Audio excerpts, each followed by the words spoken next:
भगवान कह रहे कि जिस पर मैं कृपा करता हूं पहले उसका धन बल अपहरण कर लेता हूं। ये धन बल अपहरण कर लेता हूं। जब वो निर्धन हो जाता है तो सगे संबंधियों का अपहरण कर लेता हूं, या तो सगे संबंधी छोड़ देंगे। देखा ना पिता रास्ते में ही राधे श्याम।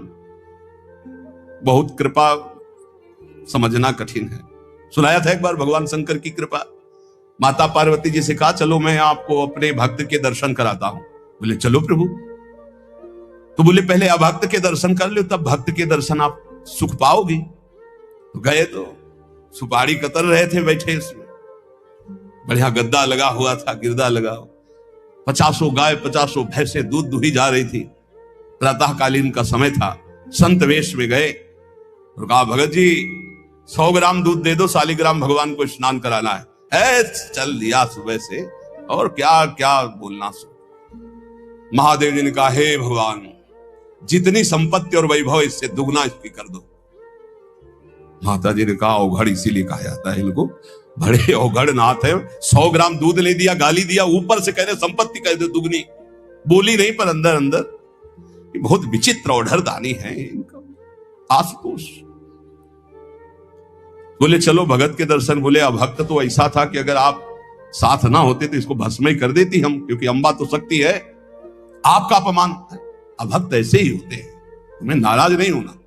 भक्त के पास गए, एक झोपड़ी फूस की, एक गाय, और उसी फूस की झोपड़ी में माँ उसकी मैया रहती थी। गए जो देखा संत तो साष्टांग दंडवत किया। आओ बैठो बैठाला। 100-200 ग्राम गाय का दूध होगा, वो बढ़िया पान करने को ले दिया। प्रभु थोड़ी देर भगवत चर्चा हुई।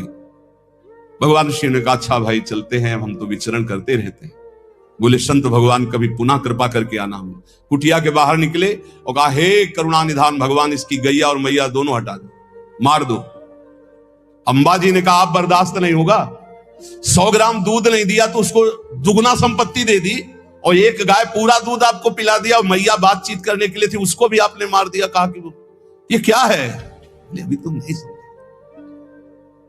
जब इतनी संपत्ति में साधु अपमान करके ऐसी गालियां देता है, जब डबल संपत्ति होगी तो ऐसा अपराध करेगा घोर नर्क जाएगा, समझो। और इसका कुछ मन मैया में जाता है, कुछ गैया में जाता है। दोनों भगवान के पास गए, वे अखंड हमारा चिंतन करेगा या हमें लीन हो जाएगा। माता जी का ये बात तो सही। तो बोले जिस पर मैं कृपा करता हूं इस माया प्रपंच से उसे अपने स्वरूप में स्थित करता हूं। वो जरूरत देखो, जरूरत है। ऐसा नहीं कि एक बुखार की दवा सबके साथ चलेगी। बुखार की भी क्वालिटियां हैं, समझना। मलेरिया है तो उसके लिए अलग, डेंगू है तो उसके लिए अलग, साधारण वायरल है तो उसके लिए अलग। हम लोग साधारण बुखार वाले हैं, चिंता मत करो। ऐसे हाई इंजेक्शन नहीं लगेंगे जैसे त्रिपुरदास जी के लगे, या प्रहलाद जी के लगे, या नरसिंह मेहता जी के लगे, या मीरा जी के लगे। अपने लोगों के नहीं लगेंगे। बहुत ऐसे वायरल, जैसे ऋतु का बुखार है ना, अपने लोग ऐसे बुखार के मरीज हैं। डेंगू वाले नहीं है कि भर्ती हो जाए प्लेटें कम हो रही। डरना मत। अलग अलग बुखार की जैसे दवा, ऐसे अलग अलग भक्ति की स्थिति की परीक्षा होती है। अब इसकी स्थिति क्या होगी वो तो जगत पावन करने वाले भगवान ये देखते हैं। बहुत सुंदर बात है ये, अगर समझ में आ जाए। भगवान अंधकार का नाश कर देते हैं, भगवान स्वप्न का नाश कर देते हैं। ये सब स्वाप्निक जगत है। अब मोह ममता से युक्त इसलिए डर जाओगे, तो हम कह रहे हैं तुम्हारे साथ ऐसा होगा ही नहीं, क्योंकि तुम उतनी स्थिति के ही नहीं हो। डरना मत, सच्ची मानिए। क्या चक्रवर्ती सम्राट अम्बरीश जी भगवान के भक्त नहीं है?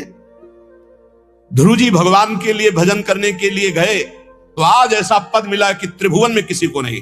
सुदामा जी को दरिद्रता प्राप्त थी और सुदामापुरी की रचना हो गई, जैसे द्वारिकापुरी की रचना। आप हमारे श्री कृष्ण के प्रति ऐसा ना सोचे, ये जो कह रहे हैं बड़ी गुप्त बात है। उसके अंदर के ममत्व का नाश कर देते हैं, उसके अंदर के अज्ञान का नाश कर देते हैं। क्या आप अपने अज्ञान का नाश करवाना नहीं चाहेंगे? यहां अज्ञान की वृत्ति के नाश की बात। आप ऐसा मत सोचिएगा। और आज तक कोई भक्त आपको भिखारी नहीं मिलेगा। आप ध्यान दीजिएगा, पुरुष से लेकर के जहां दृष्टि डालिए, जहां भक्तों को आपके 4 घर में लोग होते हैं, उनके भोजन की व्यवस्था में आप चिंतित रहते हैं, समझ रहे? जब हम मांग के खाते थे तो भूखे रह जाते थे, और जब भरोसे पे हैं तो 300-400 लोगों का बाल भोग, राज भोग और शयन भोग अपने आप हमारे प्रभु पूरा करते। तो हरिष्य तद्धनम, तुम्हारा घर कितना बड़ा है, हमारे घर में कितने बैठे देख लो।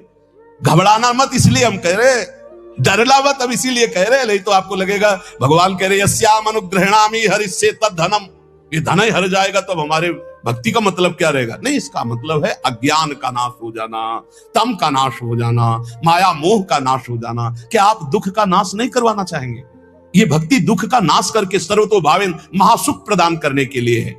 ततो धनम त्यजन्त्यस्य स्वजनाः दुख दुखितम, भगवान कह रहे हैं फिर उसके परिवार वाले उससे प्यार नहीं करते। क्या झूठे प्यार में फंसे रहकर जिंदगी गंवाना चाहोगे? क्या आप ये नहीं जानोगे कि तुम्हें कोई प्यार नहीं कर रहा?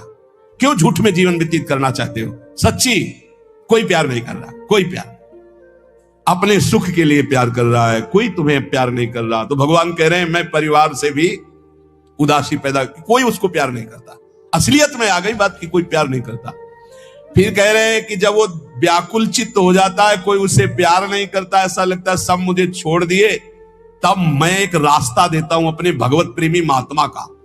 वो विशुद्ध संत से मिलता है, और जब संत से मिलता है तब मैं उसे अपनी कृपा से ऐसा सराबोर कर देता हूं, अनुग्रह की वर्षा कर देता हूं, और वो मेरे में डूब जाता है। महाभागवत, जन्म जन्मांतर के पापों का नाश करके महान सुख की प्राप्ति, ये है रहस्य हमारे प्रभु का, जो भक्तों के जीवन में जगह जगह पर दुख दिखाई देता है। वो हर मोड़ में ईंट खड़ी कर देते हैं, इधर चल सीधे। ये इतना फिसड्डी मन है कि अगर वो कृपा न करे तो माया में फंसा रहे, पर वो ऐसे ईंट रखते चले जाते, निकल मेरी तरफ बढ़कर आ जा। अब त्रिपुरदास जी बाजार गए तो बेची के बाजार यो रुपया एक पायो, ताको ल्यायो मोटो थान मात्र रंग लाल गाइए, भीजो अनुराग पुनि नैन जलधार भीजो, भीजो दीन ताई धरि राख्यो और आइए, को प्रभु जन आए सहज दिखाई दई, भई मन दियो ले भंडारी पकड़ाइए, काहू दास दासी के ना काम को पे जाऊं लेके, बिनती हमारी जो गुसाई ना सुनाइए। त्रिपुरदास जी को दावत दिखाई दी, जो पीतल की सी दिखाई दे रही थी, उठाई बाजार ले गए तो उस समय उन्हें 100 पैसे मिले, 1 रुपया। 1 रुपया कपड़े की दुकान में गए, मोटी मार्किंग। अब जहां इतना कीमती वस्त्र, सोने के गोटे हीरे लगाकर सुंदर ऐसी पोशाक भेजते थे, वहां आज स्थिति की मार्किंग। कैसे ठाकुर जी को भेजे? लाल रंग से लगा, लाल रंग अनुराग का रंग, सफेद मार्किन लाके आंसू गिरते जा रहे हैं कि नाथ ये मोटा मार्किन आपके तो दास दासियों के लायक था, पर कुछ नहीं है। अनुराग में भीने हुए नेत्रों से अश्रुधार बह रही है।